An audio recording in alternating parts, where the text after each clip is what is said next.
Sorry guys, I've always hated people drinking and eating while they're making a video, but you know what? I thought I'd just try it. And it wasn't too bad. This episode is sponsored by Deal My Tea. Really good. But guys, to my regular subscribers who know what I talk about, it's mainly spiritual topics. I'm normally in a safe, comfortable room with Om symbols everywhere, talking about spirituality. But sometimes, guys, honestly, I need a break. I just need to bring it down and talk about everyday stuff. So if you're a new watcher to the channel, I just said it, I'm mainly about spirituality. But in this video, let's talk about something down to earth. Breakups. How to get over them and what to do next. And if my analytics aren't lying to me, 97% of my viewers are men. And I feel like men get left behind so much. That's why men's mental health is in the dumps these days. It's terrible. Because one big advantage women have is they talk about their problems with their friends. They've got their friends, they've got their groups, they emotionally connect, talk about their problems. It's really important, to be honest. But as a man, we're told, don't do that. Just shut up, get over it. But that's the problem, you don't get over it. It builds up, bottles up inside, and if you can't express it with words, a lot of men get angry and violent, unfortunately. So like I said, I'm a spiritual channel. I'm always going to bring spirituality into this, I'm sorry. But let's start off with my personal experience. One of the breakups I went through and all the torment and anguish it caused me. So in my late teens, early 20s, I was an atheist. Now, this doesn't mean anything against atheism. That's just what I was at the time. But the reason I keep mentioning atheism, because it'll be an important thing to remember as I move forward in the video.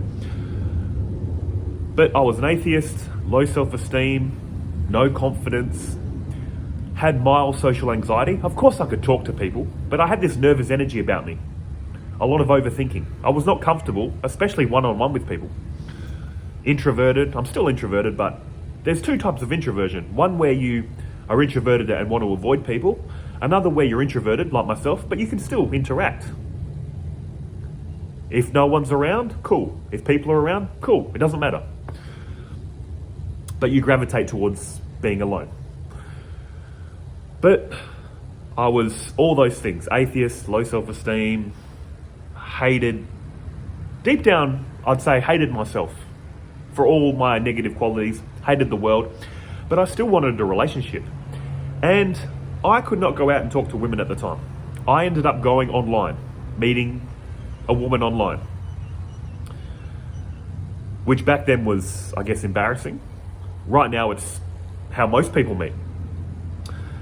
But so I was chatting to this girl, and it's funny, I said a few things, but she was very eager. So basically, she did all the work. I had no game, I didn't know what to say. I said whatever I could, but she was very eager. And ended up meeting up, dated for a few months, and then out of nowhere she ended it. Well, I felt like out of nowhere. Maybe I wasn't mindful of the warning signs, what I was doing, but out of nowhere she ends it. And that just shocked me. I was thinking, what did I do wrong? And it's something you might be experiencing. When they just ended out of nowhere and you think, what did I do wrong? What did I say? And how did I get over this? And here's what I'm going to say. You can look at all these tips. What are the top 10 ways to get over a breakup? What should you do? What should you say? It's all nonsense. I'm sorry. I'm going to tell you how you're going to get over this. You're going to, if you're anything like me, maybe you're not. Here's what you're going to do. Constantly message them. Say what happened. What went wrong. You're going to constantly check their social media. Who's that new guy? Are they together or are they just a friend? You're going to, this is what I did. She lived an hour away. I actually drove to her house when I knew she'd be home, knocked on the door and said, can I come in, can I talk? She said no. I tried it again a couple of days later. She eventually let me in, we talked. But it didn't solve anything. But what I'm saying is, the way to get over this is you're going to constantly call, constantly text, show up at their house, You're going to read old text messages. You're going to look online. How do I get over this? What are the top 10 tips? What are strategies I can use? You're going to look at the top 10 tips, maybe try to do 2 of them, and then 2 or 3 days later forget it and go back to your reading your text, trying to call them. Nothing's going to work. The only thing that's going to work, for me personally, is time. And before I get back to my story, there was a person I knew, this guy, and this was the days in 2014, 2015, when I was starting to get into spirituality. I was into Buddhism, which heavily talks about meditation. And he knew I was into meditation. And I would talk about meditation to him,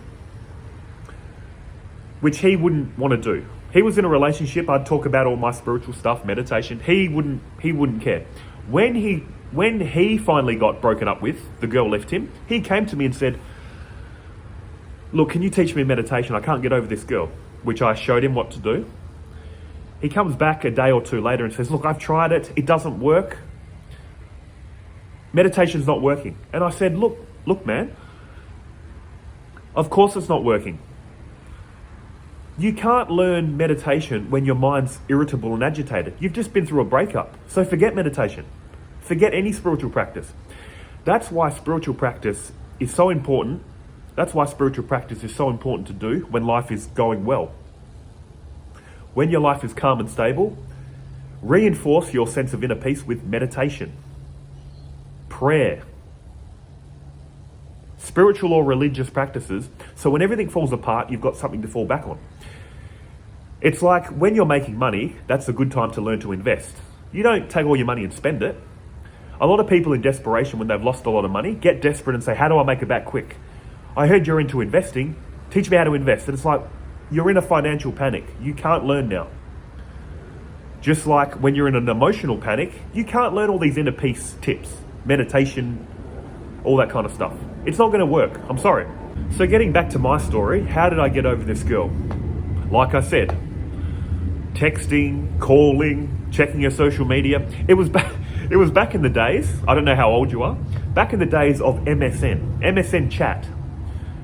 You go on MSN and you can see their status. It would say offline, busy, available, away. I would sit on MSN, wait for the little wait for the little green icon of them to be available, and then maybe I'd text her. Maybe I'd just sit there, showing her that I'm online, hoping that she'd text me. All this, it was so annoying. All these mind games.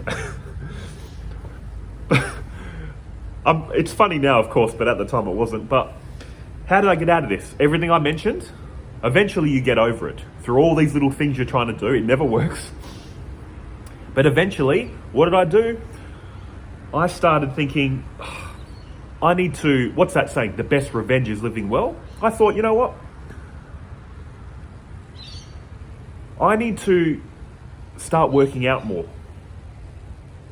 I already learned guitar actually, because I remember before I met her, I had no hobbies, a little bit of exercise.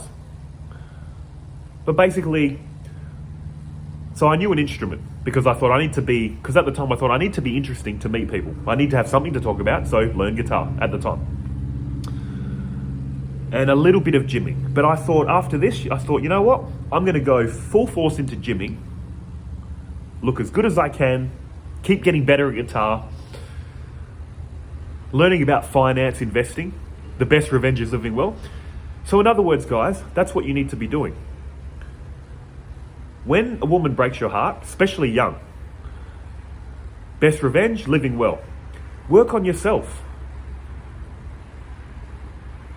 Become interesting, work on your body, work on your finances. That will help you ultimately get over them and improve yourself. And take this as a big lesson. That's what I did. The very fact you're in an emotional panic means you've put all your happiness in this person. That's not the healthy way to love. It's like that old cliche, you need to love yourself first. When you find happiness and inner peace in yourself, then you can freely love others. When you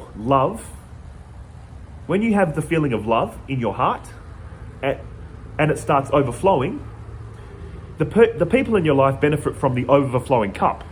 They're not there to fill you up. You're there to add more love to their life. So when they're in your life, you love them. You want them to be there. But if they need to go, you say to them, I'm so upset that you feel you need to leave, but I love you regardless. We're not compatible anymore. Go on your way. And I wish you all the best. That's the way to do it.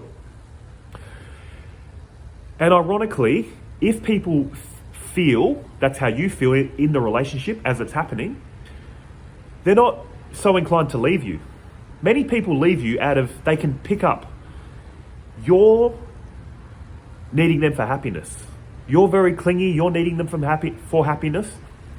When they pick up on the vibe, you don't ultimately need them. You love having them in your life, but you don't ultimately need them. They want to hang around. That's true love. True love is freeing. True love is saying, if we're together, we have certain rules that define the relationship. Don't cheat on me. Don't give crap to my family, or whatever your rules are. Financial rules. You've got rules for a relationship. But if they decide they want to leave, it's okay. See, that was my problem, and possibly your problem. I put all my happiness in this girl at the time. And then I would call, text, look at her social media, show up at her house. It doesn't help. It just makes it worse. It shows that you're even more desperate. And the reason I mentioned I was an atheist, and why that's important, is when I got into spiritual practice, and for you, pick what you want, Buddhism, non-duality, religion, what it's going to do for you when you really get into it and really start feeling the benefits of the teachings, you're going to get self-confidence. I have so much more self-confidence now as a non-dualist. That's the path I follow. Quickly, what is that? That this reality is the one source appearing separate. There is no ultimate separation here. What that gave me was a sense of inner peace and confidence. I'm not in a state of fear of this reality. Fear in the sense of people. Sure, if some lion started running up to me, I'd be scared, like I'm game over for me, for this body. But I mean just the general social anxiety. The fear of, if I say this, what are they going to think? If I ask that person out, what happens if they say no? You lose all that sense of social anxiety because you realize the person you're talking to is another version of you under the lens of non-duality. Once you get that inner peace and confidence, you do not need this world to be as you want it anymore. You let this world be as it is. Ironically, you know what that does? When you give off the sense of peace, love, acceptance, people are drawn to you.